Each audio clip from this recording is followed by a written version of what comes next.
You can't start the car. Johnny has the keys.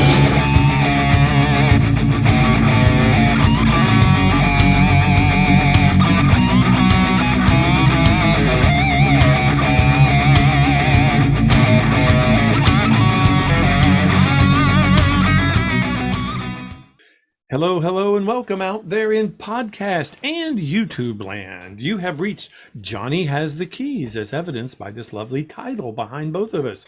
My name is David. I'm here with Tim, and we are two guys who take every week we approach a genre, either horror or science fiction film, novel, television, whatever we're picking up that week, and we try to elevate the key elements in it. What influenced that particular topic and what did in turn that topic influence. We've been doing it for a while now, and we're so glad you guys are back. We are, I think, midway into our fourth season. Pretty close now. Yeah, and if you are joining us for the first time, wow, thank you. You've got exactly 3.5 years to catch up on. So please go back and listen to us. You can find us on YouTube, Facebook, all those lovely social media places, and our website, johnnyhasthekeys.com. And if you are joining us again, you already know all that stuff. So thank you for coming back and doing it. We would also invite both newcomers and oldcomers. If you guys want to become Patreon members with us, we have special things there for our Patreons, including two entirely other podcasts that we have on particular topics. Little sideshows. Like I said, my name is David. I'm here with good friend Tim. Tim, how have you been this lovely week? Oh my gosh, I have been absolutely fabulous. Fabulous. And I'm not, Patsy or Adina referring. I've just been jonesing, especially that you mentioned it is halfway, and I just realized this is our 20th episode, so we are exactly halfway through the season. Yes. And it's a doozy. But before I venture that way, what have you been doing, or would you like me to talk about what I've been doing this week in our little genre? I have not done that much. Actually, one thing I did do was I went back and revisited a couple of old sci-fi things for me, because I think I mentioned this a couple of podcasts back, but J. Michael Straczynski is in the early stages of doing a, quote, reboot or reimagining of Babylon 5, one of my favorite series. And I've always been very trepidatious about any continuation, any reboot, anything. But he's the mastermind behind it. So I went back and watched like an episode of season 1, an episode of season 2, an episode of season 3, and went, this really is actually a great series, and I need to just jump into it again and rewatch it. And I'm like now X-Files. And I'm now even more nervous about, should they redo this at all? He's saying in his mind, think of it much more like Battlestar Galactica, and the fact that, the old one was this, the new one is this. He even mentioned in one of his Instagram posts, he said, or Twitter posts, he said, think of it kind of like The Shining. The book is great. The movie is great. So, it's going to be like that. They're both influenced by the same thing, but they're totally different things. So I'll see what he does. I don't mean to be the gloom hovering over, but I will say that I was jonesing when the X-Files had a reboot a few years back, and it's not the same. It's just not the same. No. Even though it's got the same cast. Yeah, even with the same cast, writers, director, Chris Carter, all of that, but it just didn't get there. I thought there were a couple each season. There were a few good ones, but not overall. But overall, no, it wasn't what it could have been anymore, or was, I think, maybe. No, I think it would have been better to reboot it with an entirely new cast and characters and just try to, recapture the flavor with, new people. Very similar to what Star Trek does, instead of bringing back the same. It'd been it'd been kind of cool to have one of them do a cameo, mid-season 2 or something. But and continuing on the whole, this is our son, and this is I don't think that was a smart move. No. But anyway, so to counteract this week's topic, I kind of had to dive into science fiction world. I totally get it. And as it has been for a few weeks, so we're so on the same track with our thinking as far as reboots and the past, because I finally got around to seeing Halloween Kills. Oh, did you? Okay. So, yes. Those of you that heard me talk, I think last season, it may have been earlier this season, I cannot remember, about the original Halloween reboot with Jamie Lee Curtis from 2018. I kind of liked it. It had lots of really cute tongue-in-cheek things about it that I found very cool, like similar shots from the first movie, or instead of him falling out the window and disappearing, her falling out the window and disappearing. Neat little things where they kind of played around with you as far as remembering the original film. Well, this one is totally different. This one was like, we need a middle film because we rebooted a trilogy. I have a feeling John and Jamie got together and just said, hey, we need to retire. Let's make a trilogy. And so it's like, what can we squeeze out of the first movie to make people remember that it's still a part of that world? Well, okay, let's bring back Tommy and Lindsay, the kids from the original. And sure enough, Real Housewife Kyle Richards reprises her role as Lindsay, the female child that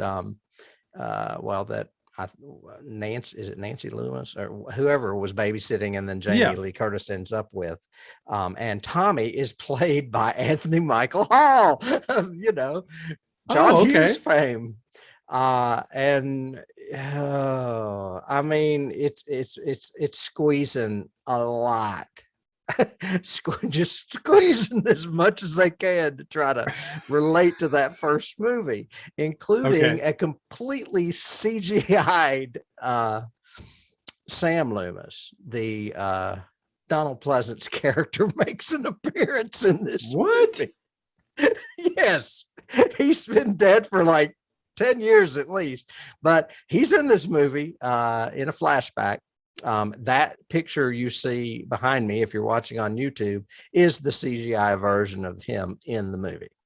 So but it's set modern, right? It's set 20, 30, 50 years after the original or whatever. It is, but in order to bring more characters into the film, they flash back and have scenes where the cops are at the Myers house and something happens. And one of the main characters is like the cop that could have shot him.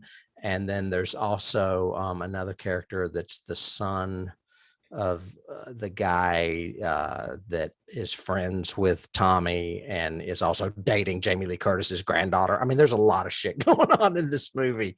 And I mean, I'll be honest. I mean, I don't outright hate it, but I mean, it's exactly what I thought it would be. So and is it Carpenter? Is Carpenter directing it? No, but Carpenter and Curtis are producing it, and Carpenter's been doing the music. So, I don't know if he did it for this one, but I know he did it for the reboot in 2018. I'm pretty sure he probably did this one as well. Oh, and I left out a huge thing. I was talking about squeezing the sponge to get what they can out of this. They also bring back Marion, the nurse that's driving the station wagon when Michael escapes. She's in it too. She's hanging out with Lindsay and Tommy. So I guess even though she's a different generation, they're friends. They survived the night he came home. So and guess what scene they recreate? I don't know. Her in the car up against the passenger window and a hand coming down. It's like, yes. And jumping up on the car, and like you hear him up on the top of all that shit happens again with the same character. Yeah, I mean, it's crazy. It's worth seeing. It's almost like an amusement park ride. It's like you're going to JC's haunted house to see their version of Halloween or something. Yeah. You know what I mean? It's just weird. Mm-hmm. And there's also lots of angry mob scenes in this one. It's very Frankenstein, where all of a sudden it's like cops don't work, so the town's going to take care of business. And Anthony Michael Hall's leading them, and instead of a torch, he's got a baseball bat, and they're all after Michael Myers. You know. All right then. And yet there's going to be another one. And I'm Halloween sure it ends in a way that opens up. Yeah, it opens up for the trilogy. Yeah. Yeah, the third one is called Halloween Ends, and I'm like, does it? Because it seems like it's been going on for about 12 movies now. Yeah, it never ends. Yeah, the movie nor the holiday. So, well, okay, we each got a little bit of a genre taste over here, and then sorry we jump about into the spoilers, folks. But I mean, you're not really spoiling that much if you haven't seen it already. So no, well, I mean, you know what's going to happen, right? You know, how much could you spoil a remake of a movie from 40 years ago? Right. So, but speaking of movies from years and years ago, I guess that's a okay transition to our topic for today, which is in your genre. And oh my gosh, it is in my genre, and we flipped or is it? I think is the big question in your genre. I think it is, but really? It flipped. Okay. I would do my genre week than you, but now I'm doing the movie too, so I'm talking a lot. Here we go. I've been looking forward to this one. It's been a long time since I've seen it. Me too. I remember liking it a lot. And of course the comparisons to another movie, which is Silence of the Lambs. We are going to cover a movie called Seven. Mm-hmm. This is another serial killer movie. And I'm really glad that we're doing it, because really it's the first of this type of movie we have done since we did Silence of the Lambs in the first season. This movie is compared a lot to Silence of the Lambs. Is it superior? I don't think so, but I do think it is a really, really good movie. I could, I guess, briefly give a synopsis. We have Morgan Freeman playing William Somerset, a detective that is getting ready to retire. He gets assigned a case of a murder he's going to investigate, and a new partner that has transferred there, David Mills, played by Brad Pitt. He's only got is it 7 days? It seems like 7 comes up a lot in this movie. Until he retires. 7's all the way through it. Yeah. And so he's just trying to go through the ropes. But this is a really grisly murder case where a man is fed to death until his stomach ruptures. And Morgan Freeman's character, Somerset, is not keen on this being his last case, because he doesn't think it's going to get resolved in the time it takes for him to retire, nor does he think it's a good first case for his new rambunctious partner, Mills, who transferred from somewhere in Podunktum to the big city. David has a wife named Tracy. She befriends Somerset in a way by inviting him over to dinner with them, because I think she realizes that her husband's kind of annoying at times, and she's kind of trying to get them to work well together. I think it's a really good bonding scene with the three of them. And then the fourth character in this movie is John Doe, played by Kevin Spacey.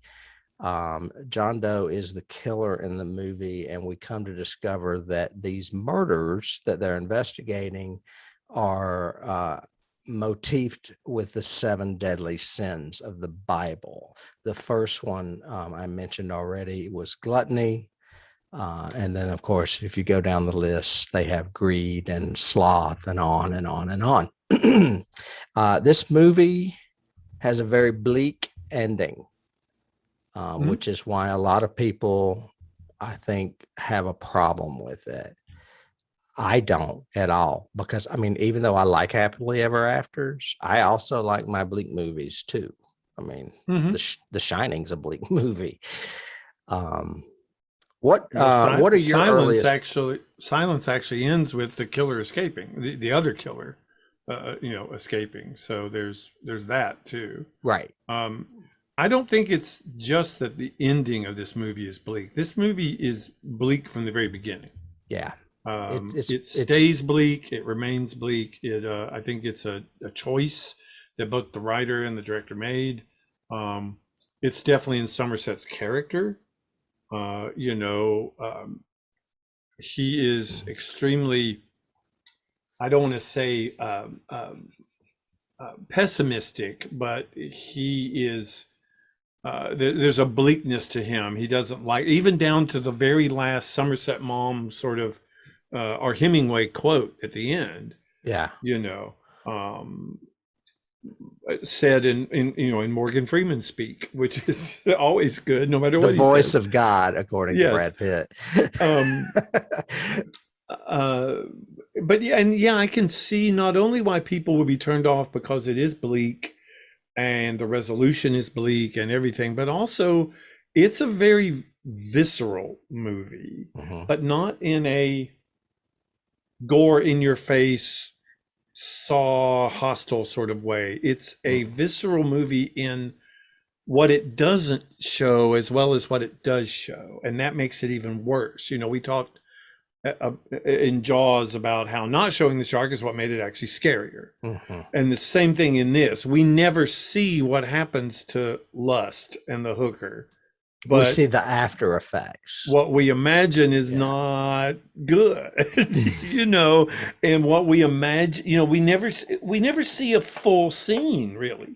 Even any of these murder scenes, the closest we probably get is Pride with the model, because we get that big shot of just her on the bed and it written in blood above her and all of that. But that's the biggest really glimpse we see. Gluttony, we see parts of him, and we see a lot of crime scene photos, but we don't see details, and that makes it worse because we start imagining a lot more detail. I also found it an interesting choice that they don't mention any victim's name. I couldn't recall watching it again, because this is only the third time I've ever seen this movie, was rewatching it for this. And I noticed that they never, other than the lawyer, because he had a name, he was important, popular, Gould or whatever it was. But Sloth, I don't think they give his name. I don't think they give the hooker's name. They don't give the model's name. Well, and Sloth is the drug addict pedophile, right? Yeah. The one that's still alive, and you don't realize it until he moves. Yes. They never say whether or not he lived. They just kind of go on. The doctor said he won't. That's it, though. That's all we get. We never hear about him again. I think what you're saying is there's a detachment in this movie. We don't know their names. And there's an uncomfortableness. I felt that as well. We don't know the name of the city. We don't know the setting. Correct. You're never given the setting. It's raining all the time. His lighting and palette choices are very bleak and stark and muted. And almost every scene, with the exception of the scene you said, but even it too, the bonding scene between Tracy and David and Somerset has some levity to it a little bit, has some humor. But he plays with the dogs. Underlying it is a lot of tension and a lot of uncomfortableness. Well, there's a secret. But that was just before he finds out the secret, though. Because that dinner was before the breakfast. Right. But the breakfast scene, uncomfortable, tension, even the scene where they're shaving to get ready for the finale, or they're taking John Doe to the bodies, and they're shaving, and he goes, they have that levity of, if I shave off a nipple, is it workman's comp? And he says, yeah, I'll pay for it myself. But underlying all that is tension and suspense and uncomfortable. And I think that's what Fincher wanted. I do too. I think that detachment sets you up. I mean, I had the feeling the first time I saw this movie, it's not going to end happy. I knew that before I saw the ending. And I think that's what he was trying to do with all this Well, and Attachment Somerset's and character even emptiness. says that. Somerset even says that. He goes, this is not going to end happy. Hmm. It's not going to end good. Hmm. It's Um, like he's setting up the audience as well. hmm Hmm. Yeah. And how was it received? I didn't do any research on its reception. I know that It, it was made fairly modestly, but it was number one for 4 weeks, and it was the seventh highest grossing movie of 1995. okay. So it did well. So did well, not great, but did well. Hmm. I definitely think it probably had a resurgence because I saw it on VHS. I did not see this movie in the theater. Oh, I did. I saw this movie on VHS. Yeah. Of course, you and I are Uh, different. I go to the horror movies. You go to the sci-fi movies. true, true. But yeah, Um, I saw this one on screen. and I had not really heard of Fincher before. This was like my Well, he had awakening already of done Fincher. Alien 3. And I had read about him a lot in Fangoria because I was reading about all the problems with Alien 3 and Yeah. his disgruntledness about it. He essentially came out of retirement to do this movie, claiming that directing another movie, he would rather have colon cancer because that's Yeah. how mad he was at what they did with him on Alien 3. Yes. But he came out because he got sent the wrong copy of the script. I don't know if you knew this. The producers of this film, the studio, Hmm. had a happier ending from the original script by Andrew Kevin Walker. Andrew Okay. Kevin Walker's ended the way the movie ends that we saw. And that's the script that Fincher saw. So he signed on, and Brad Pitt signed on too. But then they said, oh, no, we're not doing that one. This is the ending. And then both of them balked and said, then we're not doing it. No, we're not doing it. No. No. So they had to make a compromise. And they ended up having the bleak ending. But then David shot a little coda at the end with Morgan Freeman, the Hemingway quote, and Mills being driven away. Distraught. Yeah, that felt like an ad when I watched it this time. That It was felt his like an ad. compromise. He agreed to do that. That was it. Okay. Yeah. Which is still pretty bleak. It's very bleak. I didn't go into details, but really quickly to continue the synopsis. Basically, they realized that they can trace John Doe via library records. It's an FBI tactic that had recently come into fruition.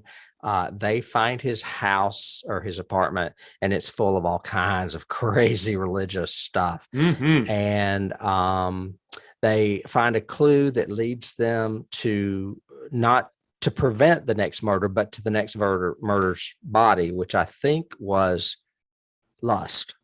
Yes. Which was basically him forcing somebody to wear a razored appendage while raping a woman and murdering her. So that guy's alive, but probably fucked up for the rest of his life.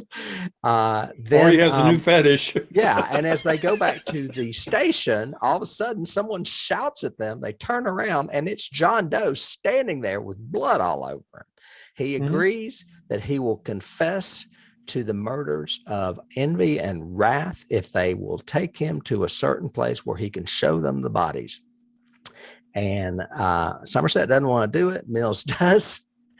And the way they get him is he says he will confess, and that if they don't do it, he will plead insanity, which would get him off. So I didn't buy. That was one of the major plot points I don't buy in this movie. It's like, well, big damn deal. He can plead all he wants to. Who gives a shit? We're still going to charge him with everything, right? So I mean, it's a little faux pas. Anyway, they go, and this is the only scene that is really sunny and bright outside, which I find terribly ironic. They get out into the middle of this desert-like field with a bunch of high-tension wires, and they park. Mills is holding a gun on John Doe. They see a van approaching. Somerset goes to meet the van. It turns out it's a delivery of a box, And Somerset opens the box and says What's to in the Mills, box? yeah, What's in the box? says Mills, step away from him, step away from the, put the gun down, step away from him, step away from him. And then we come to realize that John Doe says that he was envious of Mills' life and his wife. So her head is in the box, and Mills becomes the tool to be the final murder, which is wrath. And that means he will kill John Doe, which is sublimely poetic and creepy and bleak and just about any other of that type of adjective you could add.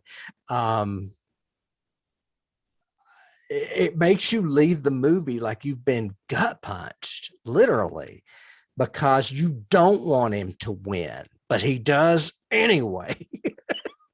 You And want Brad Pitt to put that gun down. Well, and again, a very key reference back to Silence of the Lambs, in that the plan that the murderer has in effect works at the end. He does get what he wants. In Silence, he gets away and he has an old friend for dinner. But in this one, he gets himself killed the way he wants to be, suicide by cop kind of thing. Agreed. But there are moments of silence that make you like Lecter. You don't like John Doe in this at all. Well, see, the sick part of me does like John Doe. I love the scene. My favorite scene in this movie is in the police car between him and Mills and Morgan. All of that dialogue is just so good. And he goes, "Oh, really? I guess I enjoyed it about as much as Detective Mills would enjoy being locked in a windowless room with me for 15 minutes. And you're going, oh man, and such good, just that's good writing, good performance, everything. That whole scene is my favorite. I did not realize until this viewing that every day is a new murder. So the 7 sins, except for the last 2, are all each a day apart. I didn't realize that still. I thought that was interesting. It started on Monday with gluttony, and then, Tuesday, Wednesday, Thursday, and then there's that pause while he shows himself. But they don't have a day on. Do they show a day? Yeah. It's the heading comes up every like a X-Files thing or whatever. It says Monday. I guess I just wasn't paying attention. See, how you got to pay attention to these movies because I was letting the art flow over you. Yes, of course you are. I think from a production angle, I do want to thank, not thank, but I want to recognize. I think the writer of this, whoever the writer is, and I didn't get his name, but he was really, really good. Are you talking about the screenplay? Yes. His name is Andrew Kevin Walker, and I think this screenplay should be taught in school. This is a really well done screenplay. Yes. And what is conveyed with his work with Fincher. So there are entire things that are unsaid that show some great cinema acting and cinema storytelling. Just in between looks between Morgan Freeman's character and Brad Pitt's, or between the way the other character that's in it is Arlie Ermey as their captain, their precinct captain, Correct. Who's a really good character as well. I recognized him. I didn't put him in my cast notes. I just put the 4 biggies. But he was in Full Metal Jacket, wasn't he? The sergeant in Full Metal Jacket. Yeah. That was kind of his. He started out as just the trainer for that movie, and Stanley Kubrick cast him in the role because nobody else could do it as well as he could. Yeah. And then he turned that into a movie career and even a television career. He did a couple of, I think, a series of, He-Man, Handle Your Guns sort of television He's shows. a very butch, action movie kind of guy. Yeah. He looks that way. Yeah. Yeah. But I wanted to recognize definitely the writer, but also the cinematographer, Darius Kanji, I think is his name. He's Indian, I believe, or Armenian, one of those. But he's just great lighting and cinematography in these scenes, and the way it's, the color is used and everything. And then the editor, who was Richard Francis Booth. I looked him up because he was nominated for this movie for editing right after, simultaneously, I guess the year before, being nominated for Shawshank Redemption. He edited that movie as well.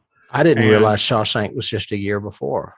and that's very interesting. I found out in researching this Okay. because again, from a production angle. But before we jump into like other things that we loved, I do have to ask: is this a horror movie? Do you Oh, think this is genuinely a horror movie? I think this is every bit of much of a horror movie as Silence of the Lambs is. See, I disagree, and I think it's because of the late introduction of the killer.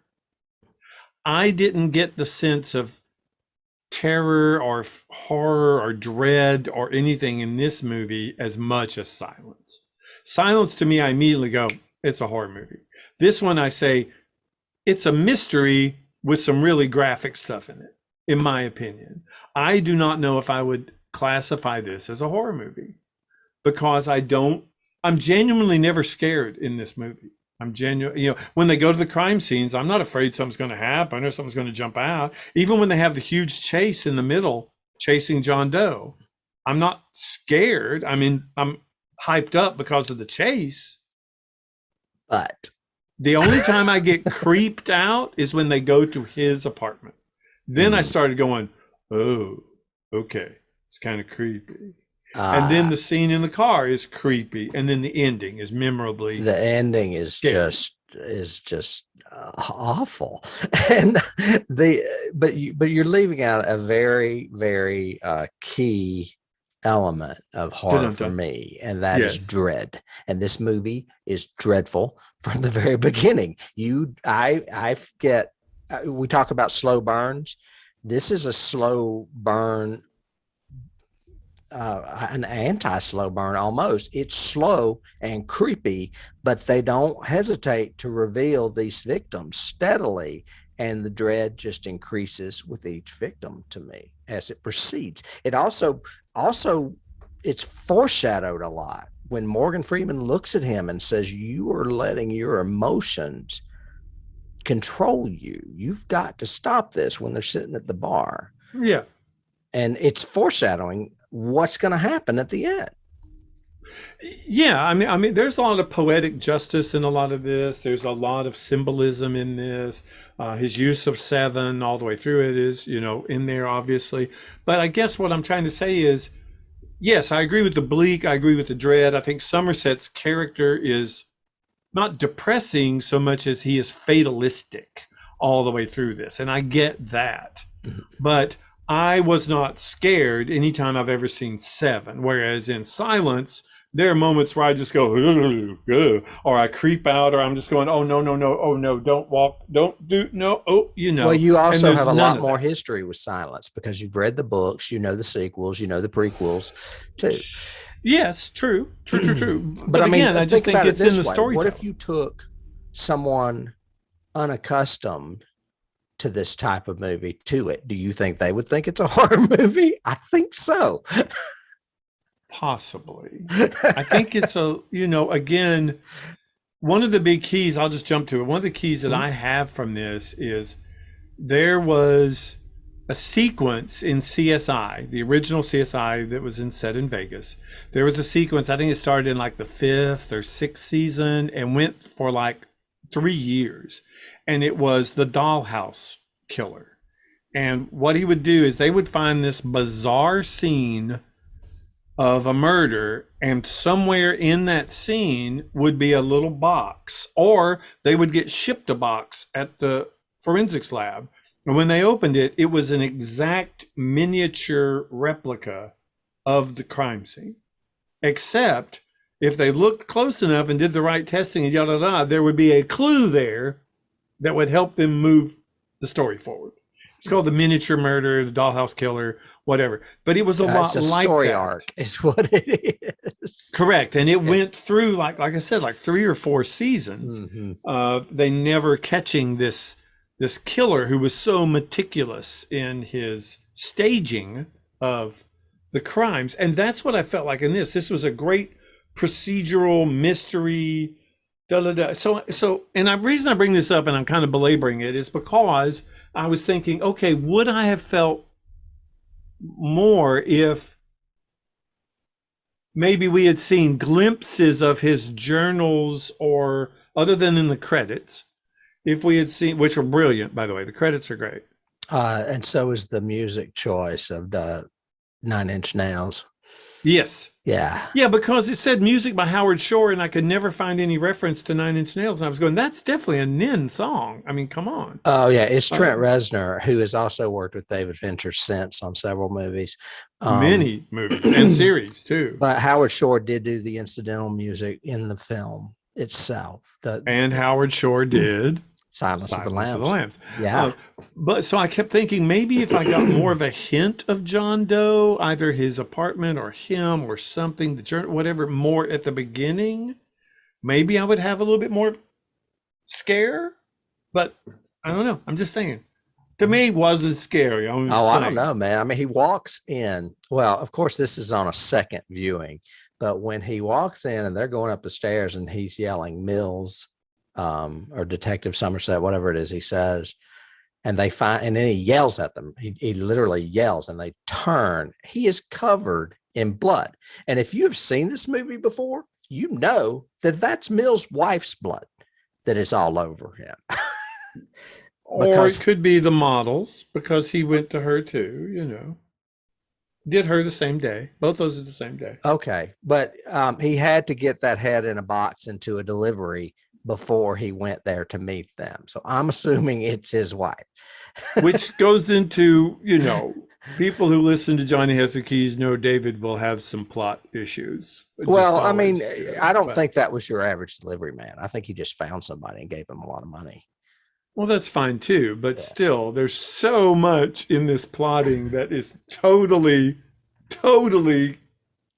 depends on certain things that there is no way you could have planned it that way. Well, you know I love Silence of the Lambs, but there is no way that Hannibal Lecter could have got that body in the cell up like an angel spread open like that and still escape. Agreed. There is no way in hell. So, I mean, totally agree. But every other, but okay, I will. But I'll say to you, that is a plot point of that particular character doing that one thing.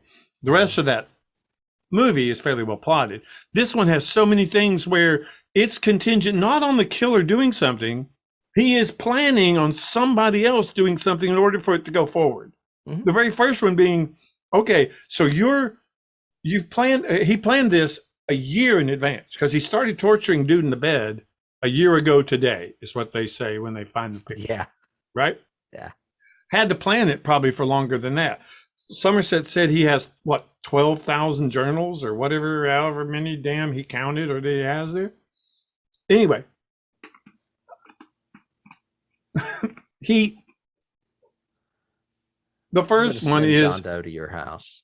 He has planned this in such a way that a detective will find linoleum pieces in his stomach of the victim and put that together with the refrigerator moving in order to move the refrigerator to see the very first element of the plot. Honestly, when I saw that, I didn't think that was done intentionally. I thought that he probably just moved the refrigerator, saw those things there, and thought, "Oh, I'll just feed them to him." Okay, well, I didn't see it. I thought that being a crime scene, I think they would have already looked behind the refrigerator. I was kind of surprised that they hadn't. Right. You know? The other one was obviously them finding him threw off his plan, because he calls them and says, after the unfortunate instance of today, I've had to rethink or whatever. However, I forgot that dialogue. Right. But he basically says, it's interesting, sorry, I had to hurt one of you, sort of thing. That was interesting. But so he obviously changes his plan there. So his envy and wrath plan was not what happens. He had a different plan. That means somebody lived to see another day. But then that means that his entire plan was predicated on being able to, first of all, do all these murders and not get caught. One in huge security in an office building and everything else. The other one is he kills both Tracy and the model in the same day. He has to kill her, cut off her face, wrap her up, then go to his house, cut off her head, get that head in a box, find a guy to pay him to bring it out at 7 o'clock tonight, guaranteeing that if it doesn't happen, nothing in my plot happens. If this is not delivered, I can't do my ending, right? I don't get my grand scheme. But it is delivered, David. Oh, see, there you go with the. It is delivered. And if it hadn't been delivered, we would have seen an alternate universe version where he just basically taunts Mills into shooting him. All right, I'll just shut up now. But I'm just saying there's certain plot elements in this that don't work. You're a little bit possessed by the spirit of our old friend Wendell. No, it just doesn't work for me. It just doesn't. But that's okay. A little bit on production before we go to scenes. Yeah. I think I already told you that Fincher, Spacey, and Pitt. Excuse me. I was talking about Fincher and Pitt not agreeing to do the film if they changed the ending. Uh-huh. But Fincher also told Kevin Spacey and Brad Pitt that this is not going to be a movie you'll be remembered for, but you're going to be extremely proud of it. And I thought that was an interesting motivation. Interesting. Mm-hmm. Several other people, before we get into casting, but several other people were supposed to direct this movie. I don't know if you knew that. No. Jeremiah Chekchik is the only one that I don't know. He was attached, but and so was Al Pacino when he was going to do it. David Chechnik is known for the movies National Lampoon's Vacation and The Avengers, not the superhero version, but the British version with Uma Thurman. Wow. Yeah, so I don't know much about him, but he was attached to it. Our friend Guillermo del Toro was attached to this film as well. He turned it down. He said that he is pretty much romantic and just could not get past the bleakness of the script, which I love because Del Toro really is a romantic. I mean, you see it in The Shape of Water. That's crap. He said this isn't really a horror movie; it's a procedural. That's what he said. None of his are horror, really. They're kind of fantasy. Yeah, they are. He does. However, we may be covering one of those horror fantasies later this season. Okay. And then also, and you'll love this, and he turned it down. I have no idea why, but David Cronenberg was offered this movie as well. And he is a horror movie director. You cannot deny that. No, not at all. So I'd be curious. Oh, man. Yeah. I bet there would have been much more grotesque sort of crime scenes. Right. Andrew Kevin Walker, as we mentioned, wrote the screenplay. He has written other good screenplays, including Sleepy Hollow, which I enjoyed. A lot of people didn't like the Tim Burton version of that. And a movie called 8mm, from what I understand, is a great script, but it has Nicolas Cage in it. So the movie's not that great. Seems like I heard that somewhere. Yeah, I heard that too. So he has written other things. He wrote this movie while living in New York. He hated living in New York and said, had he not lived in New York, he probably would have not written this movie. But he was working at Tower Records at the time, which I thought was kind of fun. Interesting. Mm-hmm. I mentioned that it was the 7th highest growing film that year. And it was also regarded as the first A-list picture for New Line Cinema, the house that Freddy Krueger built, a horror movie horror movie company. And it has 4 Oscar winners starring in it. Mm-hmm. All 4 of these guys have won Oscars. So that's what I have as far as background. I think I mentioned to you off screen that he used a process called bleach bypass, which made the film look dingy, desaturated. Right? Something about the silvers not being removed from the stock. It's a very unique looking film. And you mentioned that right before we started recording, and I remember, I'm trying to remember, there were a couple of other movies I remember using that process, and I can't remember them right now, but they used it creates that really muted look that everything has, almost like a monochromatic look to things. Mhm. Everything's kind of saturated, desaturated kind of look. Yeah. You said 4 Oscar winners. I have to tag onto that because you can tell these are, even Gwyneth Paltrow in her, what, she only has 3 scenes, and one of those is in bed with Brad Pitt, but they're so good. Yeah. Her expressions are so good. Her moments work. Of course, then again, she's acting opposite Morgan Freeman and Brad Pitt. Well, and her and Brad So, Pitt were in a relationship at the time too.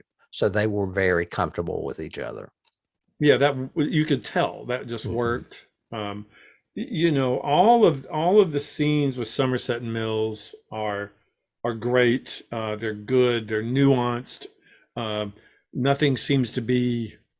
Um, they seem so natural together, but also they're giving a great deal of plot information. Mhm. He's talking about library cards over here, or they're talking about Dante, and they're talking Yeah, about it's very Catholicism. minimal, but yet you get the gist of what's happening. Yes, you I get love it. so much, and Love that it's kind of writing.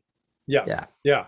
yeah. So again, writing, direction, cinematography, editing, and the performances. It just has everything going for it. It's just that the subject matter Is might turn some people off, it does. A It's lot of people, excuse me, a lot of people had problems with this movie because I mean, I could never show this movie to my husband Dennis because he would just be like, F you for a week because he wants his movies wrapped up in a little bow and to look real pretty and be happy. And he well, would and just, thinking this about would it, devastate him. you've got I you've know it got me would. thinking, there is no hope in this movie in any instance, even down to there's the little scene between the sergeant and Somerset, and he goes, what are you going to do when you retire? You can't get out of this job. This is what you do. And And he Brad goes, flips it on him too.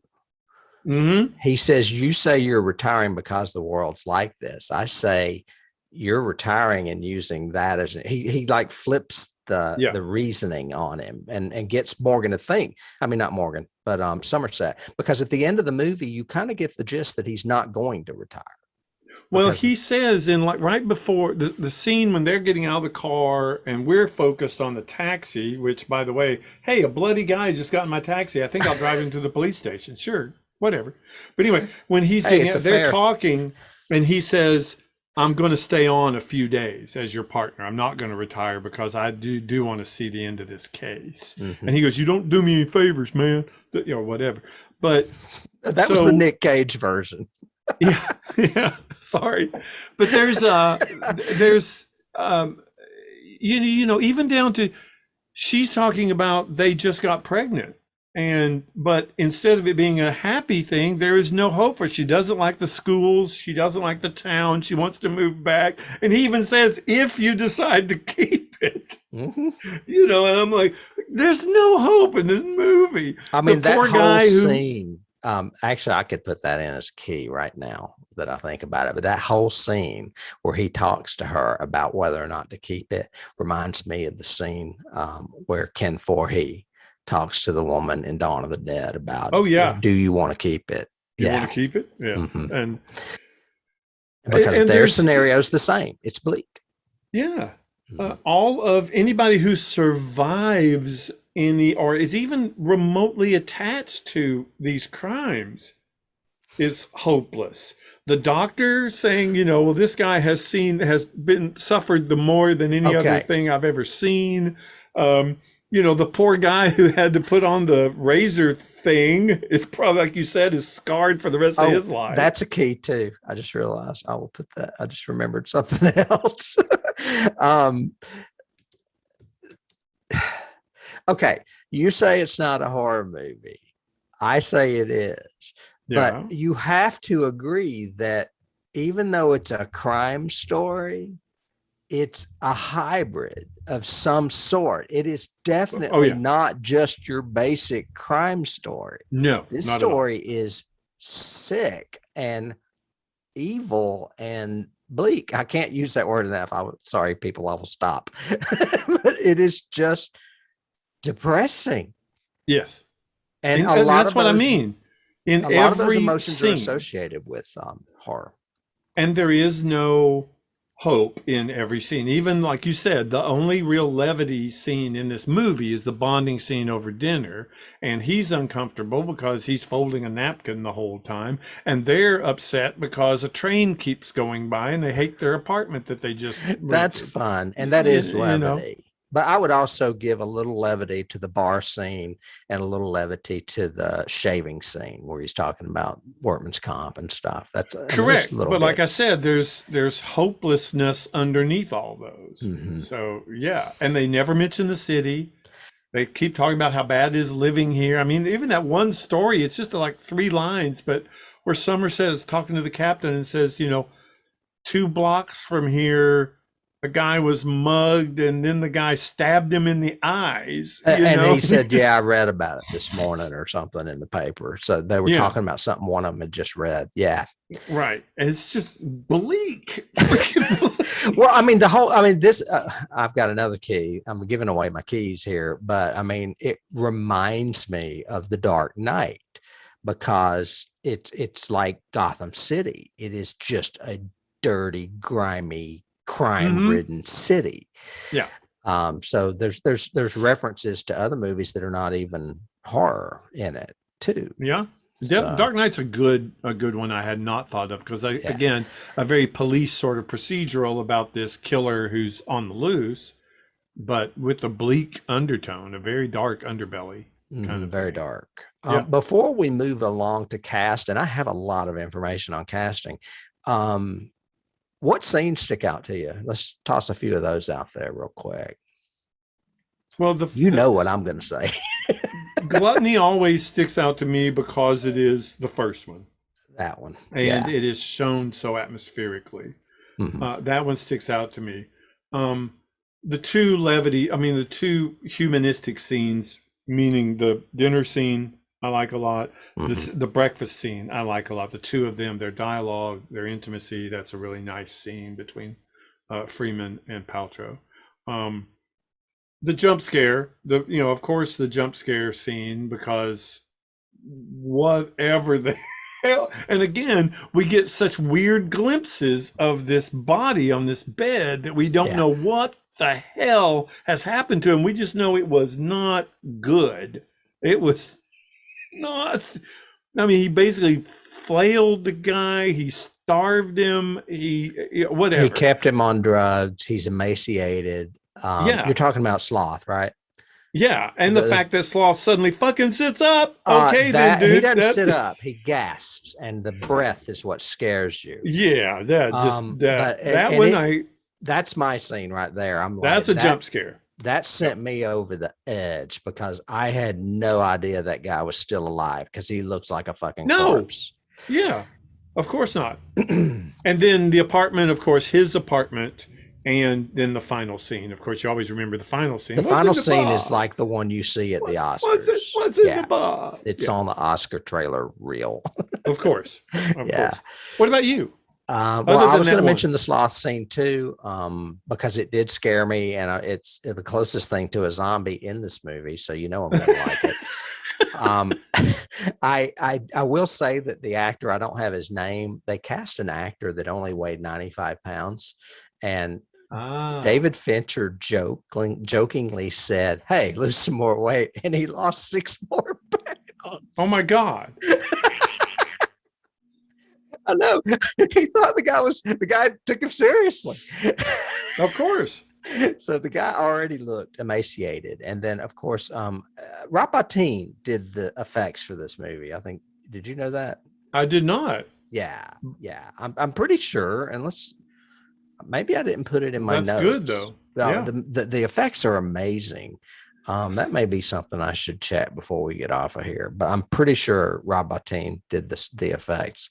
I may actually have it in my notes somewhere. I just haven't got to it yet. That scene sticks out to me. The scene you said with them at the apartment with Tracy is a great Mhm. scene, but I like Mhm. it especially after I think Tracy goes to bed and they start doing a little bit of research. And he's like, I'm going to get another beer. You want one? And he says, no, wine. And then they just Right. start getting down and doing the work. And I love that. I love the scene where Morgan Freeman goes to the library. I just think it's a great scene where he knows all the security guards there. They're used to him coming there after closing hours and doing his research. And Mhm. he's looking up all the ancient biblical crap that represents what this guy is, trying to accomplish.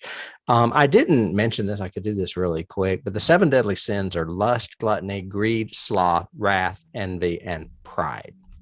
Mhm. I always tend to mix them up. Like sometimes I want to say anger instead of wrath. The scene you said with gluttony definitely sticks out to me, and of course the ending alone, I don't know what it is. It's the juxtaposition of the dread with that bright sunshine that just resonates with me, because it's like all of a sudden the movie's not dark and rainy, but what's going to go down is darker and rainier than anything you've probably already seen. Well, So and it's a hybrid of that we talked about, or I've started talking about in the podcast of, is the audience with you, behind you, or ahead of you, oh the yeah. characters. And this is kind of a hybrid of that because we're with Somerset's character, but we're ahead of Mills because we know and he doesn't, and we know what's going to happen. And we're It's like, no, Brian no, De no, no, Palma, no. man. Where's the Right. split screen? Right. And Yeah. but we're behind. But we're behind John Doe because he planned the whole thing. Right. And he knows this is going to happen. And it was really interesting. I loved that whole final scene. You just said something really cool. It'd be interesting to see how Brian De Palma would have approached this, because he would have done the split screen. I guarantee it right there. That would have been simultaneous with him opening it up and him talking and goading him, so that it kind of like both explodes at the same time, kind of thing. It would have been interesting. And Yeah. Brian hasn't done a lot of gore, but when he does do gore, it's very effective gore. Oh, Like yes. there's a brutal stabbing in the movie Sisters, and of course there's a lot of blood and Carrie. So I don't know how he would have handled this movie. The driller killer thing in Body double. Double. Yeah. I forgot about that. So yeah. Doesn't it go through like a floor and it goes through the floor and drips on the guy downstairs? Yeah. Like, yeah. I forgot. So casting, you have a bunch, you said. I do, but just because of the 4 leads. Well, yeah. Before Morgan Freeman and Brad Pitt were cast and there was a different director, were Al Pacino and Denzel Washington. Al Pacino for the Somerset part and Denzel Washington for the Mills part. I I could see that. I'm not. Well, I mean, Al Pacino's great, but I just have a special place in my heart for Morgan Freeman. Everybody does. Yeah. I don't know if Pacino could have played the fatalism as subtly and as convincingly as Morgan Freeman. Uh-huh. You feel like he's an old retired guy who's just ready. He's lived his life. I mentioned to you that some director named Jeremiah Chekchik was attached to direct it with Al Pacino. Well, Jeremiah jumped ship and went to direct City Hall, and Al Pacino jumped ship with him and was in City Hall. So that's what happened there. Okay. There you go. Washington turned it down, deeming it too dark. So it's not just the audiences that think this movie's too dark. Some actors did too. And Guillermo del Toro. However, both he and Al Pacino have come out and said they regretted the decision. So, of course. Yeah. Gene Hackman was offered the role of Somerset, but he turned it down because of too many night shoots. I guess he doesn't like shooting movies at nighttime. Yeah, he has to have his beauty sleep. Right. Yes. Robert Duvall also turned down the role. Harrison Ford was considered for the role of Somerset. And Andrew Kevin Walker, when he was writing the screenplay, said he envisioned William Hurt as Somerset. Oh, yeah. Either one of them could have done that part very well. Yes. Who, him or Harrison Ford? Yeah. Yeah. Okay. Hurt or Ford could have, I think both could have done Somerset with, but Freeman's just got that voice too. Neither one of them have that. Brad Pitt calls it the voice of God. Yeah. I think that's hilarious. I'm going to move on to Brad Pitt's character, but I will say before I get into it that one of the reasons Brad took this role is because he had just been painted as the poster child of A River Runs Through It. And he was trying to shake that image because he wanted to be known more for acting than a pretty face. So he went straight into this film and straight into 12 Monkeys, where I think he's great in both of them. In this one, he literally did break his hand when they were filming. They said that he showed it to David Fincher and you could see his bone where he had busted his hand open, and that Fincher had to run for a toilet. Really? Okay. Yeah. So a lot of the time when you see him in a cast, it's because he's really hurt. So Denzel Washington turned down that part because it was too dark and regretted it. Guess who else turned it down? And you are going to be like, what? Sylvester Stallone. Oh God, no. Oh God, no. Sylvester Stallone thinks he made a mistake. No, he didn't. I don't think he made a mistake at all, because the movie would have not been the same had it been him. No, would not have been. No. Two other people, you're gonna love this. Nicolas Cage. We've already made fun of him once, and I mean, he would have been about the right age probably, but no. And Kevin Costner turned it down. So, I mean, they would have been playing with age, because some of these guys are younger or older. If you put, who did I say? Pacino. If you put Harrison Ford in the Somerset role and Kevin Costner in the Mills, they'd be about the same age almost, wouldn't they? Yeah, Close. You wouldn't do that. It'd be weird. I think almost all of those are more in line with Somerset than Mills. I do too, and it made me wonder. But it specifically said David Mills, where I copped this out of IMDb. So I'm assuming it's correct. Yeah, I wouldn't have done that. You would have had an octogenarian play Somerset. I don't have a lot about Tracy. However, apparently it was offered to Christina Applegate and she turned it down. Big mistake. I think it would have got Christina a little more notice earlier, because she was just coming out of Married with Children. Yeah. However, David Fincher was extremely impressed with Gwyneth Paltrow's work in a movie called Flesh and Bone. I'm not really sure what that is. Do you know? I haven't seen that. I haven't either. Nope. And he says she was his first choice. So maybe Christina was considered when that other director was in it. I don't know. Could have been. But Paltrow was initially not interested, but Fincher asked her then boyfriend to coax her into meeting him. And that's how all that went down. I thought that was kind of funny. Now we're going to get on to John Doe. Kevin Spacey is wonderful in this role. I know that he has a lot of baggage with him right now as far as being a human being, but he is a great actor. He has done some great films, including this one, and he is spectacular in this role. I think everyone's going to have to, hopefully when the pendulum shifts, however it shifts, realize that, you can appreciate the work and not appreciate the artist, kind of thing. And even if that is a performer or an actor or something like that. Kevin Spacey has always been one of my favorite actors. I think he's done incredible work. And his personal side aside, this is a great performance. For the amount of screen time that he has It is a powerful character and very well done. I agree. And he went on to work with Fincher. I mean, he created the role in, House of Cards, and Fincher created that and produced that.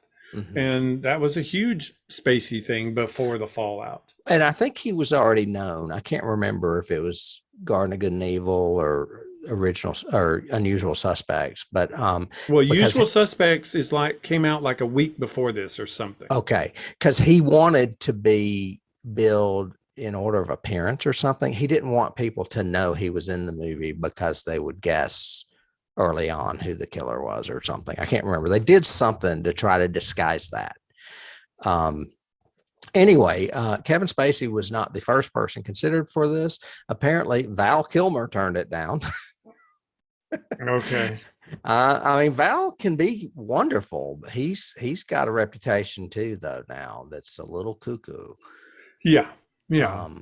And then, of course, I think he's got throat cancer or something. I saw something the other day where he was speaking with a talk box. Another person considered for this movie who I think would look the part, but is obviously not an actor, is Michael Stipe of REM was considered for this. Really? Yes. I'm like, I've never seen him in a movie, but he would not be as strong as Kevin Spacey. I kind of think I could put a bet on that. So, and another one that is a little unusual that I would have kind of liked to seen in an alternate universe is Ned Beatty was considered. And I had not seen him. I mean, what's he done he's dead now, but I mean, he was known for Deliverance. Interesting. I think that that would have been kind of an interesting choice for like a kind of inspired me because I remember him as the humorous character in the bad Superman when Lex Luthor is Gene Hackman. Oh yeah, he was. And Gene Hackman would have been an interesting choice for John Doe. Would have been interesting to see him because he can play mean when he wants to. He can play that creepy evil. That would be neat to see Hackman in that role as opposed to the Somerset role. But yeah, I would not have considered Ned Beatty at all for that. But no, that's interesting. Me either. That's why I said it would have been like a comeback for him had it worked. Yeah. I think.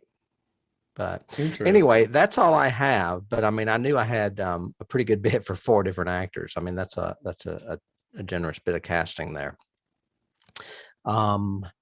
I can move on to awards real quick. Sure. You mentioned that it was nominated for editing as far as an Academy Award. It was. Yeah. It was nominated for screenplay across the pond with the BAFTAs. And as far as our friends over at the Academy of Science Fiction, Fantasy, and Horror Films, the Saturn Awards, it won Best Writing and Best Makeup. And it was Rob Bottin. That's where I saw his name. Bottin did the makeup. And it was nominated for Best Film, Best Actor, and Best Supporting Actress. Morgan Freeman and Gwyneth Paltrow. I could see that. Yeah. It was also nominated for Best Director and Best Music, Howard Shore. And lastly, it is on the 1001 movies you must see before you die. As it should be. I mean, it definitely should be. This is an impressionable movie, whether you want to classify it horror, mystery, police procedural, whatever. It's all of the above. Yeah, it is still one that should be on the 1001. I agree with that. Unlike some of the other ones that we have seen and done that need to punt off. Are you talking about Fantastic Planet? You are, aren't you? Maybe. You are. Could be. I've just got a few notes before keys. I've got, of course, what we talked about, great editing, great performances, blah, blah, blah. Great credit sequence. I mentioned it earlier, but it does set the tone for this entire movie. And it's after the teaser.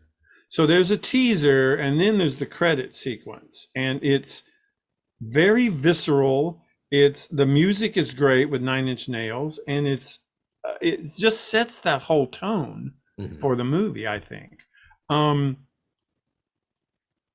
I've got a definite Davidism when he goes back to look at the to find the slivers of the refrigerator. He cuts through the keep out sign, keep out police thing. It's taped on the inside of the door. Why would it be taped on the inside of the door? I didn't even notice. You're talking about Morgan Freeman, right? Yeah. Yeah. Made no sense to me, but there you go. I was terrified because I've got in my notes, terrified because what the hell happened to the prostitute? We don't even get to see that, but maybe we don't want to. No, and I mean, I think they opted for the performance of the victim that was forced to kill her. Mm-hmm. Yeah, and it's a great performance, and I recognize that actor, but I did not put him in my notes. And again, tell don't show. We imagine a lot worse. Just that occasional glimpse. He throws that picture down, and we don't even get a good look at it. Whatever this device was that the leather guy made was not like a razor strap-on dildo. Is what I probably picture. Yeah, a razor. And then my last watch note is I love the fact that Fincher puts us in the helicopter view a lot during that last scene. So we're very voyeuristic. We're looking down on these, even through binoculars sometimes. I would go as far as to say omnipotent. It's like God looking down at this play coming to and they have no way of affecting it. Yeah. They're just observers. They can't do anything to change the fate of what's happening. And that's just very Greek. God, you know what? That's another thing I could put in as a key. It's like a Greek drama. It's a tragedy, and it's going to be a tragedy. There's no way it's ever going to end. Yeah, and you go into this knowing it's a tragedy. Yeah. It will be bad. This will not. I mean, it reminds me of Oedipus in a way. Yeah. Yeah, without the big reveal at the end. But the Oedipus, the chorus of Oedipus is what brings all the dread and the prophecy and stuff. The dread. Too. Yeah. And he does that with music and cinematography in this, that dread all the way through it. Yes. I agree with that. That's good. I have a little bit of trivia before we get into keys. Okay. Well, actually, there's one other thing I wanted to say. You were talking about the credits and the 9 Inch Nails. The ending credits are good to me. I love them personally because Bowie was working with Trent Reznor at the time, and he did an album that tanked called Outside. But there's one great song on it called The Heart's Filthy Lesson, and that is the song you hear in the end credits. It's Bowie. Okay. I did not know that. Yeah. And I think Fincher may have done the video for him. I can't remember, but that album tanked, so it didn't do well at all. But I like it because it's kind of industrial sounding. Fincher went on to do Fight Club in 1999. And he named his fighters Andrew, Kevin, and Walker for the guy that wrote this screenplay. I thought that was kind of cute. Okay. Good.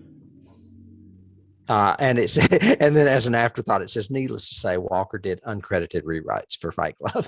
I'm sure.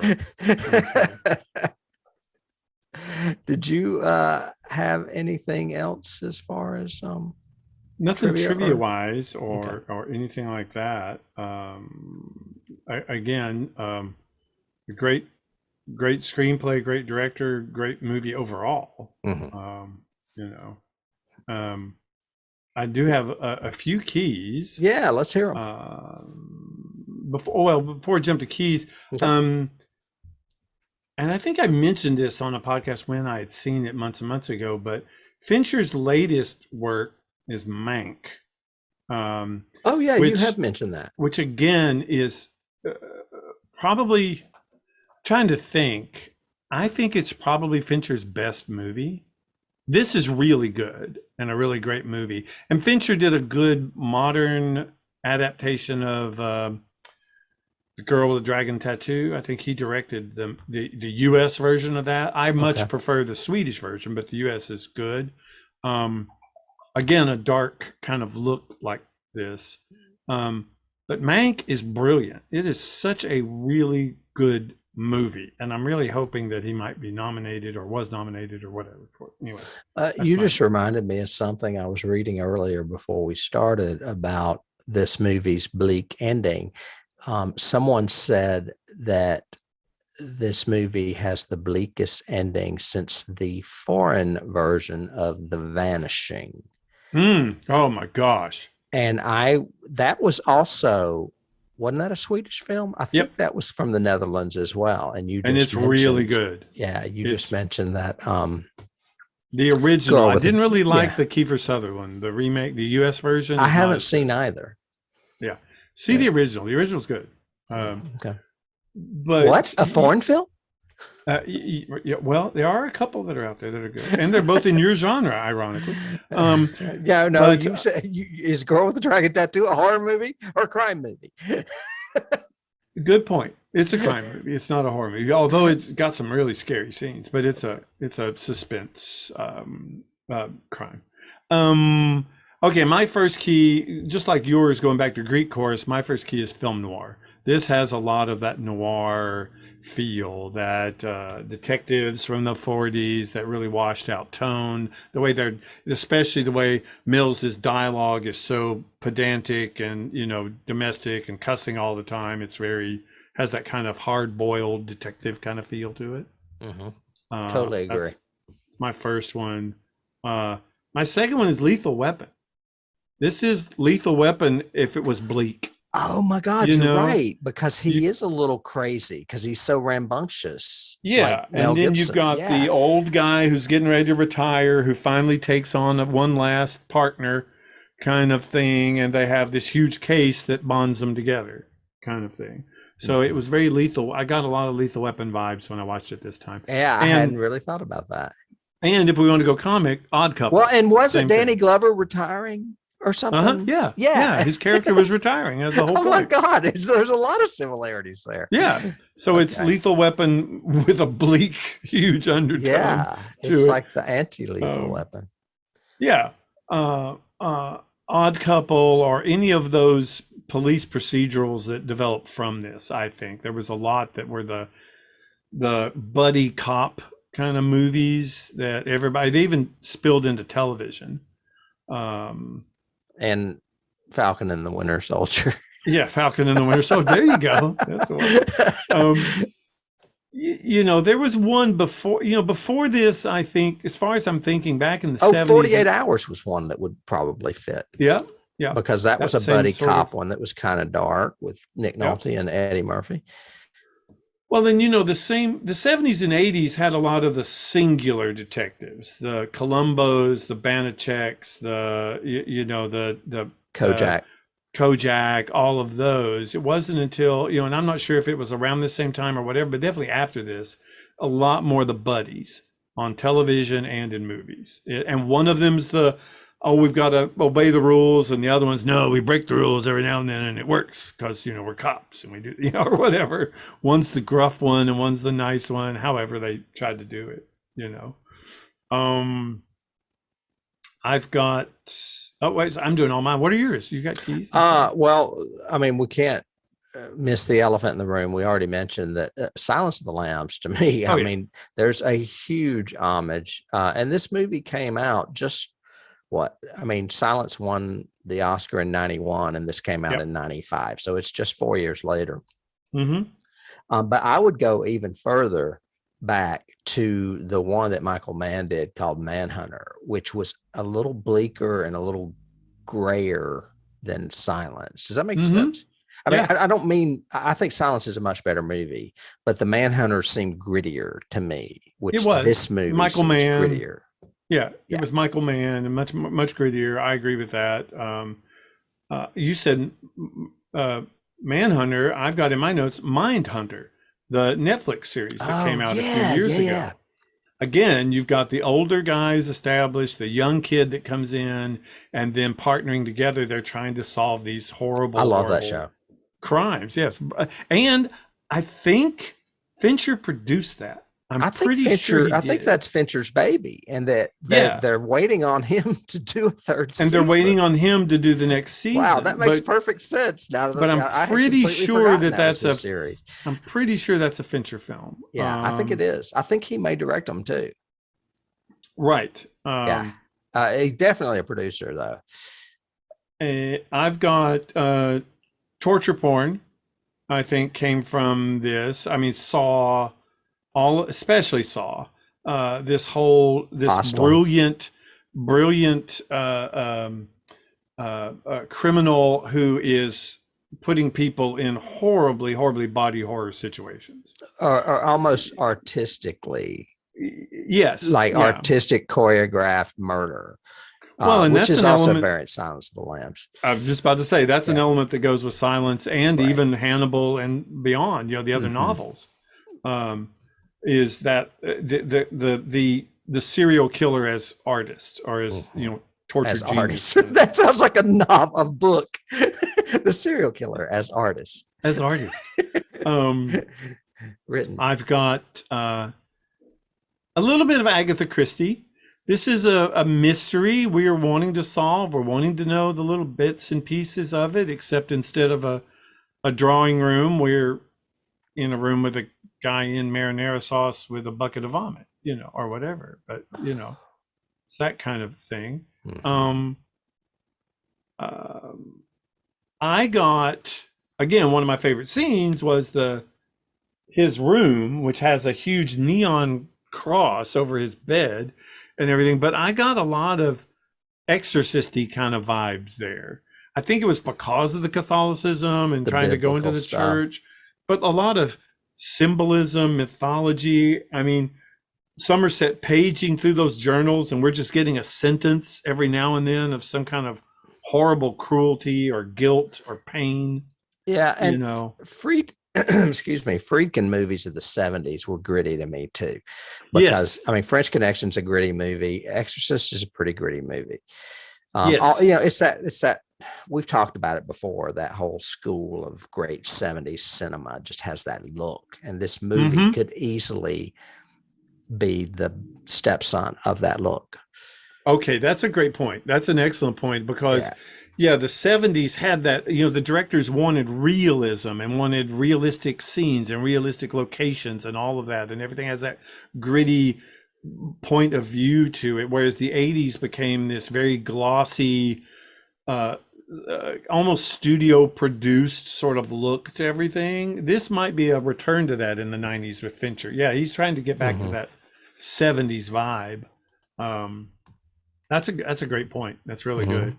And then my last I've got one, which is, there was one I don't know that you can help me with, but before that, Usual Suspects, just because of Kevin Spacey, because it literally came out a month before this movie, and his performance as Virgil Kent, even down to the limp.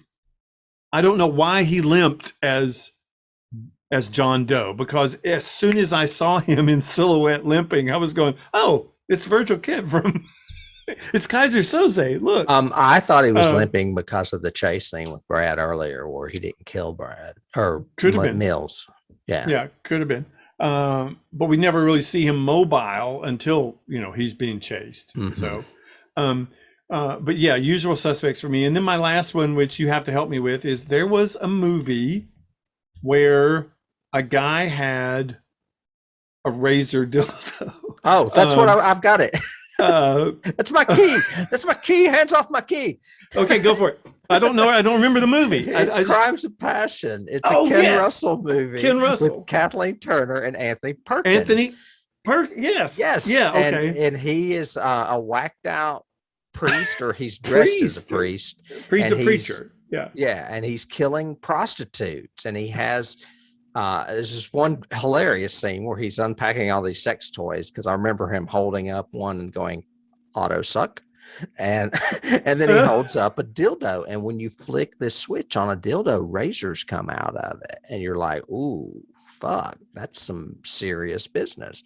So yeah, I have that as a key because because of the murder scene with lust and the razored object, whatever happens. Right. It reminded me of Crimes of Passion, which came out earlier in the 80s.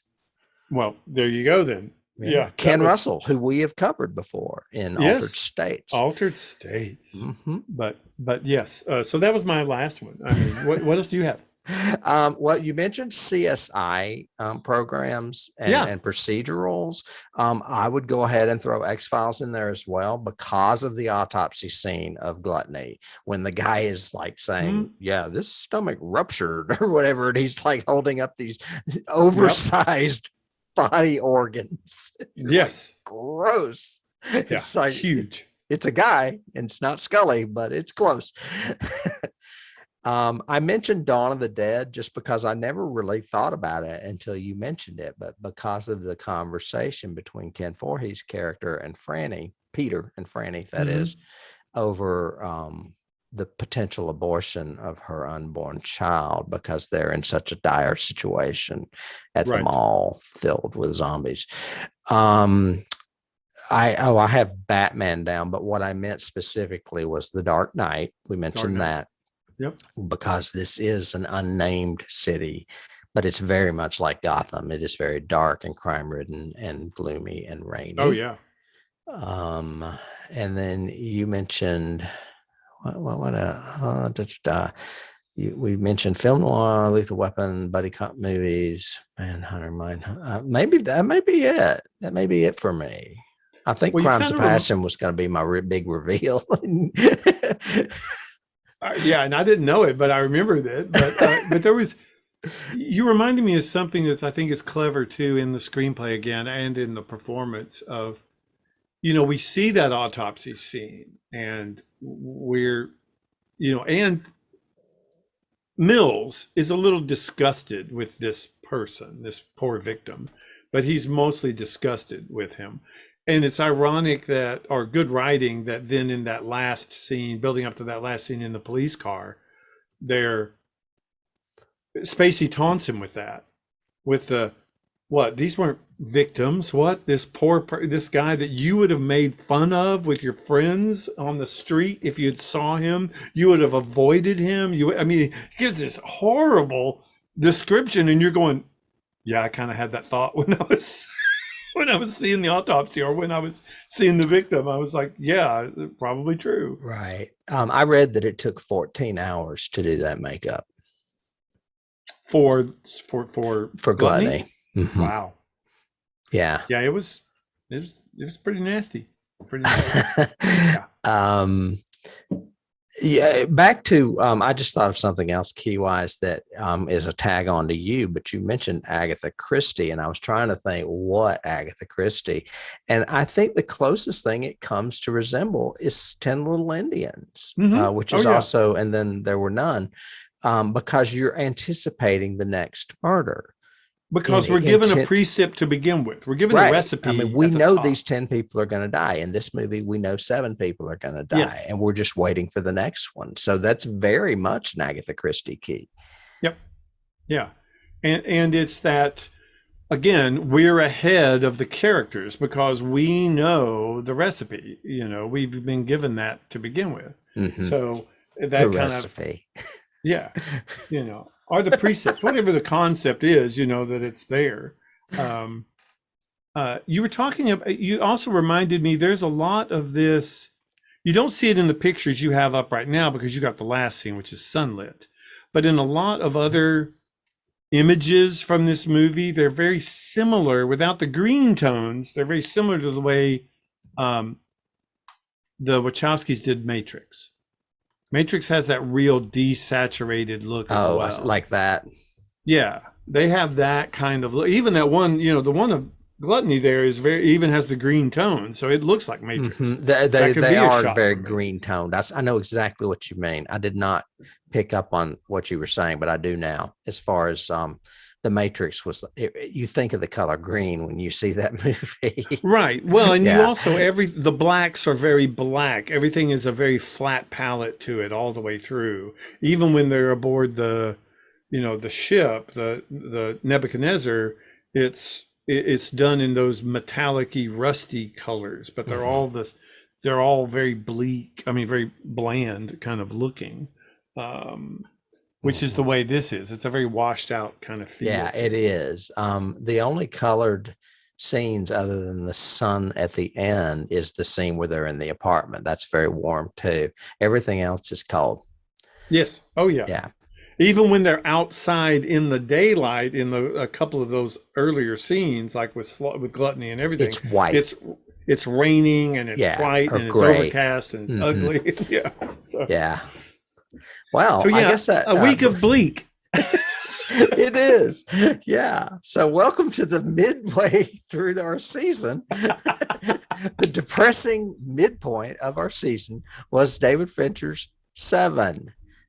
We would like to thank you folks for joining us today. If you're, as David said, if you're new, we welcome you. If you're not, well, welcome back to our little bit of depressing, dark,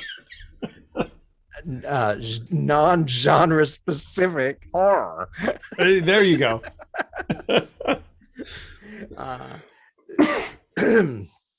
I would like to say, if you are watching us on YouTube, please subscribe. It's a little bitty effort on your part. It means mountains to us. Oh, yes. You can subscribe and ring that bell. If you are listening to us on a podcast, we would love for you to rate us or give us a review.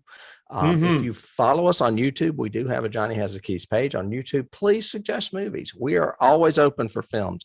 We don't just do fantastic movies. Sometimes we pick ones like last week. Yes. And sometimes we like to do, I don't know, well-known bad movies just because they're fun.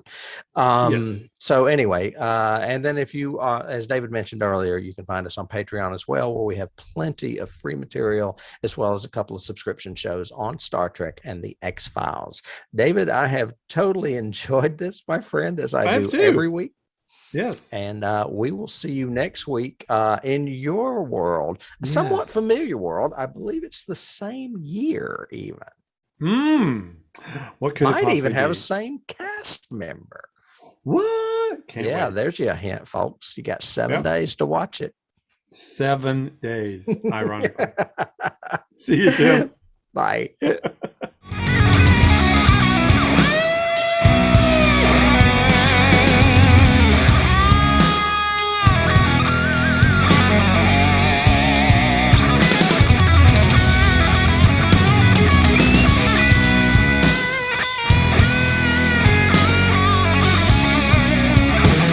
You can't start the car. Johnny has the key.